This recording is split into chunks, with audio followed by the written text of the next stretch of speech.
আয় আয়।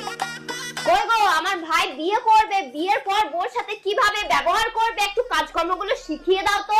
আচ্ছা ঠিক আছে, তাহলে তুমি চলে যাও। আচ্ছা বাবু, তুমি চলে আসো কেন?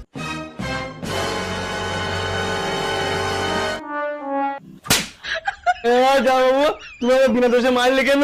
আরে তোমাকে কি আমি এমনি মেরেছি? বিয়ের পর বউ তোমাকে এরকমই মারবি, দোষ না থাকলেও সেটা তোমাকে অভ্যাস করতে হবে তখন থেকে, নাকি? চলো, আরো অনেক কিছু শেখানো আছে। এই দেখো, ভালো করে শিখে নাও। দিলি তো কাপটা ফেলে। ওই কাপটা আমি পুরো ফেলা, কাপটা তুমি ফেললে, আর বিনা ভালো তোমাকে একটা চোর মারলে। এই তো ভুল করে দিলি তো।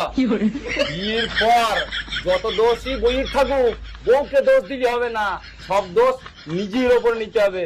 বলো, কাপটা খেয়ে ভেঙেছে কেন আমি ভেঙেছি? এই তো শিখে গেছো, চলো।